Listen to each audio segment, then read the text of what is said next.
जेकरा के मन करे दे जोरे तोरा माई के, जेकरा के मन करे दे तोरा के भूला देबू जी के देखा देबू।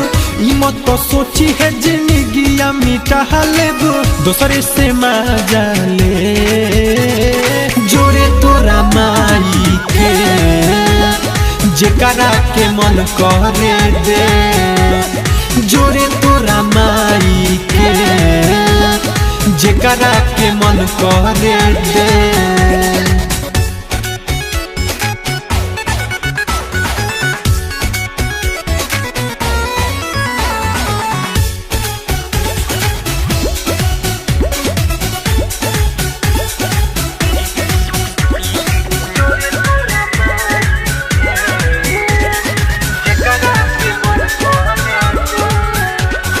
कोइनी हम तो वफा तब ते काहे भइले बेवफा, जान गइनी हम तोरा के 77 ते बारे साफा।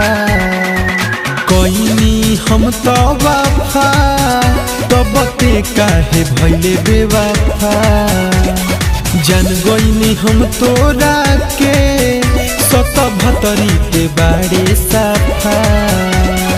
बाट पर शादी होई जब शादी सोचबे भातारा के अब हम कहा दी कहबे का पियावा से जोरे तोरा माई के, जेकरा के मन करे दे जोरे तोरा माई के, जेकरा के मन करे दे।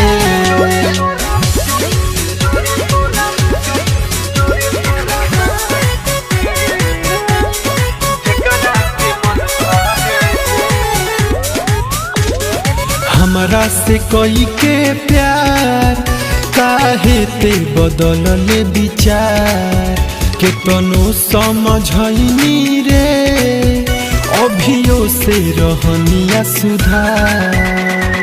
हमरा से कोई के प्यार काहे ते बदलले विचार के तनो समझनी रे अभियो से रहनिया सुधार।